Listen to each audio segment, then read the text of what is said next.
1, booster ignition, and liftoff of the Space Shuttle Discovery, returning to the space station, paving the way for future missions beyond. Hi, welcome to Quick Bites to Refresh.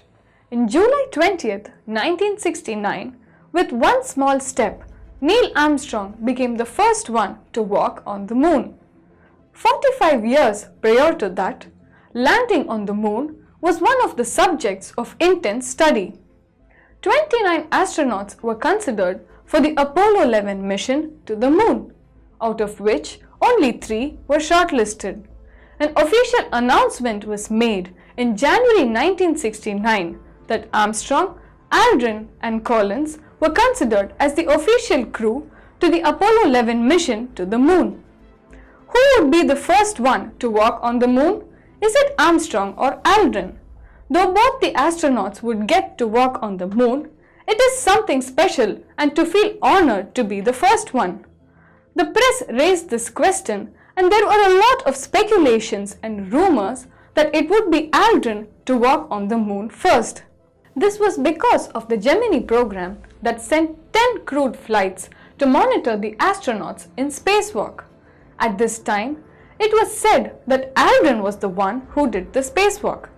Adding to this, in a memoir written by Chris Kraft, the controller of the mission, he had mentioned that Aldrin indeed did a lot of active campaigning that he would be the first one to walk on the moon. This debate went for a long time, and finally NASA released an official statement in April saying that it would be Armstrong who was the first one to walk on the moon. This was because the Eagle's hatch opened on one side rather than up or down, and it was a safe and easy exit for Armstrong, whereas for Aldrin it was a risky and cramped one.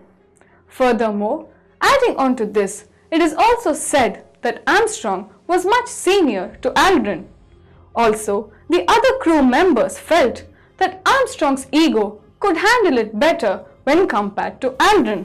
Another famous controversy is his famous one small step was already a pre-planned one.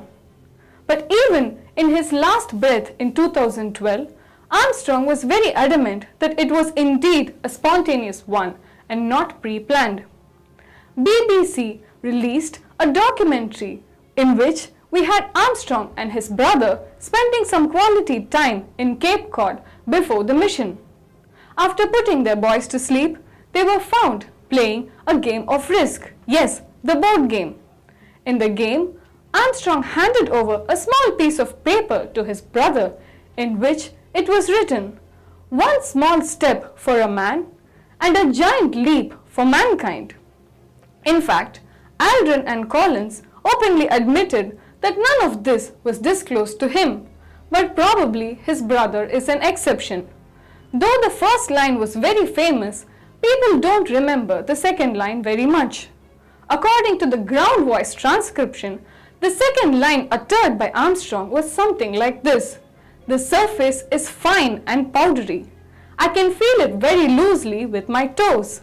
After Apollo 1's tragic fire accident in 1967, nothing was assured for Apollo 11's crew. Though they returned very safely, President Nixon was prepared for everything, including a moon disaster. So he called his writer, William Safire, to prepare a speech that was inspirational as well as chilling. Hence, a speech was prepared and clear instructions were given on what to do before and after the speech. Before the speech, the president will call up every widow-to-be.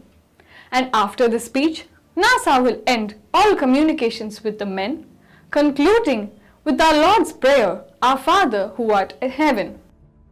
Hope you had a nice time listening to the Quick Bite. Until I meet you with another interesting Quick Bite, bye-bye and take care.